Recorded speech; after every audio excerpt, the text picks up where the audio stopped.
नमस्कार दोस्तों, नेहरा स्टडी अब ऑफिशियल यूट्यूब चैनल में मैं बलविंदर नेहरा आप सभी का हार्दिक स्वागत करता हूं। आज अपनी बात करेंगे आरपीएससी का जो कल री एग्जाम हुआ है ईओआरओ का, उसके बारे में अपनी बात करेंगे। उसकी लास्ट ईयर जो कट ऑफ गई थी उसके बारे में बात करेंगे। कितने स्टूडेंट ने अटेम्प्ट किया पेपर, यानी कितने स्टूडेंट पेपर देने आए, और अब मैं जो है मेरिट कितनी जा सकती है, कट ऑफ कितनी जा सकती है, उसके बारे में टोटल अपनी चर्चा करेंगे। उससे पहले आपको एक जानकारी दे दूं कि अपने कुछ ही समय बाद एक हस्तलिखित नोट्स आपको अवेलेबल करवाने जा रहा हूँ। मात्र ना मात्र की फीस पर आपको वो अवेलेबल करवाएंगे, जिसमें राजस्थान जीके का होगा, कल्चर होगा, और उसके अंदर साइंस वगैरह सब उसमें लेंगे, मैथ होगा, और उसमें हिंदी के भी टॉपिक होंगे। हिंदी के हस्तलिखित सारे टॉपिक वाइज होगा, तो वो आपको कुछ ही समय बाद मैं अवेलेबल करवाने वाला हूँ। अभी उसमें काम चल रहा है।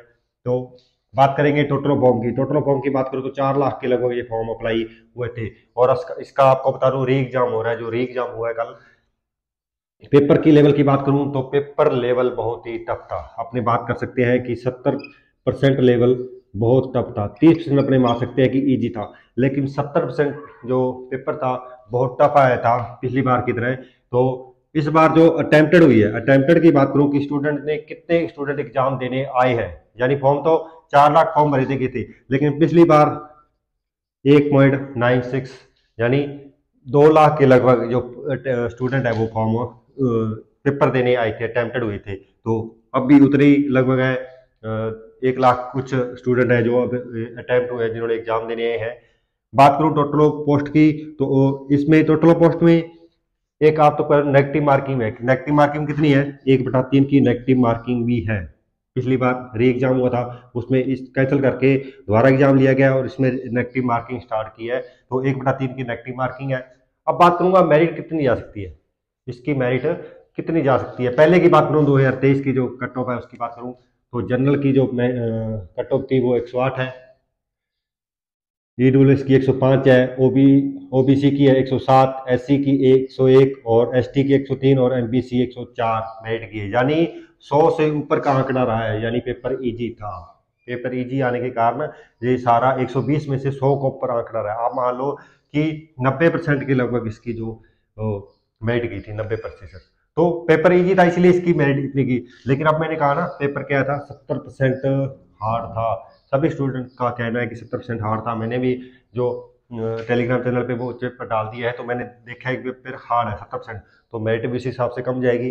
तो अब अपने मान के ले चलते हैं जनरल ईडब्ल्यूएस ओबीसी की। अपनी अगर मेरिट की मैं बात करूं तो इसकी अगर आप कितनी कट ऑफ मानते हो, तो मैं कहता हूं इसकी 90+ इसकी कट ऑफ जाएगी।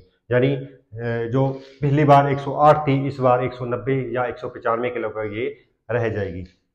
ईडब्ल्यूएस की बात करूं तो 85+ रहेगी, ईडब्ल्यूएस की 85।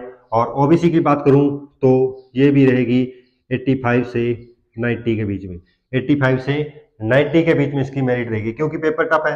पेपर टफ होने के कारण कुछ तो पेपर टफ और कुछ अटेम्प्ट नहीं कर रहे हैं स्टूडेंट। तो आप मान लो कि 50% अगर अटेम्प्ट हुआ है तो उसमें से टफ है, कुछ तैयारी कर रहे हैं, कुछ नहीं कर रहे, तो आपको आपका सिलेक्शन श्योर हो सकता है इसमें। तो ये इसकी संभावित कट ऑफ आपको बता रहा हूँ। एससी एसटी और एमबीसी की अगर मैं कट ऑफ की बात करूँ तो 83 से 85 इसकी कट ऑफ रहने वाली है।